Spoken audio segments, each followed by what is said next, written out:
Welcome back बेटा। अब जो लास्ट टॉपिक आ चुका है इस चैप्टर का, तो काफी इंटरेस्टिंग टॉपिक है मोल कंसेप्ट। अब मोल कंसेप्ट पे न्यूमेरिकल बनते हैं, ठीक है।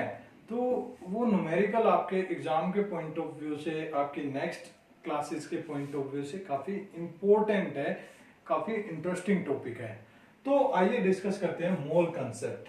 अब मोल कंसेप्ट कहां से निकल के आया? मोल कंसेप्ट निकल के आया हमारा जो लास्ट टॉपिक हमने डिस्कस किए थे। कौन से दो टॉपिक थे?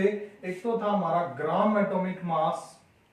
क्या था बेटा? एक तो ग्राम एटॉमिक मास था हमारा, और एक था gram molecular mass. Gram molecular mass, तो वहां से निकल के आया हमारा मोल कंसेप्ट। तो वहां हमने डिस्कस किया था कि जो मास ऑफ एन एलिमेंट, जब वो atomic mass of that element के इक्वल होगा, ठीक है, तो उसको बोलेंगे ग्राम एटॉमिक मास, और mass of that substance that will be equal to the molecular mass of that substance, तो उसको बोलेंगे ग्राम मोलिकुलर मास। क्लियर है? अब वहीं से निकल के आया मोल कंसेप्ट। अब मोल क्या है? मोल है रिलेशन। क्या है? मोल है एक रिलेशन, एक कड़ी है किसके बीच? मोलर मास के बीच, मोलर मास के बीच और जो गिवन होगा, ठीक है, जो गिवन मास होगा, ठीक है। यानी कि ये ग्राम जो यहां पर दिया गया है, ये हमारा गिवन है, और ये एटॉमिक मास या मोलिकुलर मास, ठीक है, ये इन दोनों के बीच की कड़ी है हमारा मोल, ठीक है। अब वन मोल क्या है? वन मोल है क्या? अगर बात करें एक मोल की, ठीक है, तो वन मोल क्या है? वन मोल है बेटा कि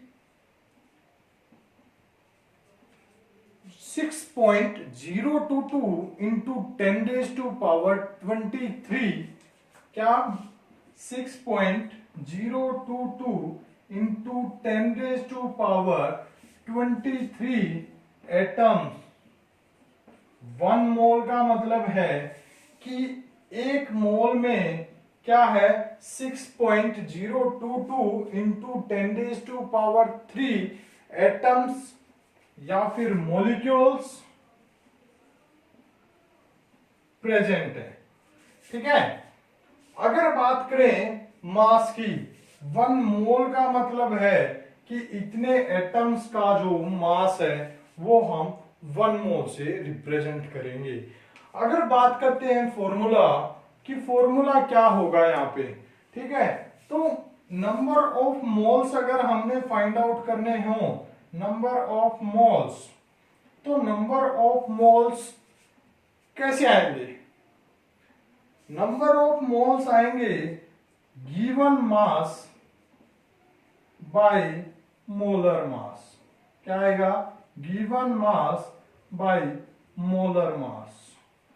अगर हम बात कर रहे हैं एटम्स की, एलिमेंट की, ठीक है, तो क्या हो जाएगा? Given mass of an element divide by molar mass of an element, ठीक है। अगर बात कर रहे हैं हम किसी मॉलिक्यूल की, ठीक है, किसी सब्सटेंस की, कंपाउंड की, तो क्या आ जाएगा? Given mass of that substance divide by molar mass of that substance. और मोलर मास हम फाइंड आउट करना सीख चुके हैं कि कैसे हम फाइंड आउट करेंगे, ठीक है। जो ग्राम एटॉमिक मास है उसको बोलते हैं molar mass of an element, और जो ग्राम मोलिकुलर मास है उसको बोलते हैं molar mass of a substance. Clear है? तो फॉर एग्जांपल, देखो एक एग्जांपल से करते हैं। मान लो, एग्जांपल से पहले एक और इंपॉर्टेंट चीज मैं आपको बता देता हूं कि जो ये नंबर था हमारा कि एक मोल में इतने एटम या मॉलिक्यूल हैं, इसको क्या बोलते हैं? इसको बोलते हैं बेटा एवोगैड्रो नंबर। क्या बोलेंगे? Avogadro number. अब एवोगैड्रो नाम क्यों पड़ा? क्योंकि जो एक मोल है उस मोल के बारे में जो कंसेप्ट दिया था, ये मोल कंसेप्ट का, ये एवोगैड्रो नाम के एक साइंटिस्ट ने दिया था, इटालियन साइंटिस्ट था, ठीक है। तो एवोगैड्रो ने ये कंसेप्ट दिया था कि एक मोल के अंदर इतने नंबर ऑफ एटम्स या मॉलिक्यूल प्रेजेंट हो सकते हैं। दैट्स व्हाई द टर्म और the name that is given for this 6.022 into 10⁻23, इसके लिए क्या कर दिया, एवोगैड्रो नंबर एक नाम दे दिया गया, एक टर्म वर्ड यूज करने लगे और इसको रिप्रेजेंट करते हैं Na, एवोगैड्रो नंबर। ठीक है, अब इसके ऊपर एक मैं आपको छोटा सा एग्जांपल दे देता हूं। मान लो आपको दिया गया कि find the number of moles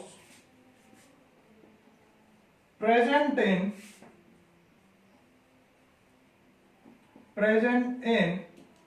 46 gram of sodium, 46 gram of sodium.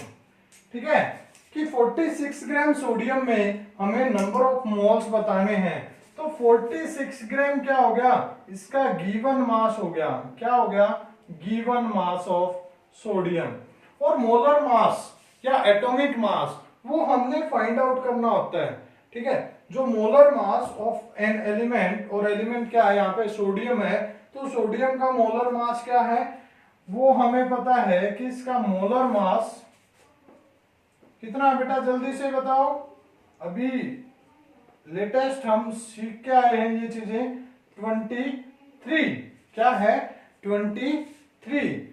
तो फॉर्मूले के अंदर पुट कर देंगे, नंबर ऑफ मोल्स यहाँ पे निकालने हैं, तो गिवन मास हमारा 46 डिवाइड बाय मोलर मास 23, 23 टू जा, ये आ गया 2, तो ये आया 2 मोल्स।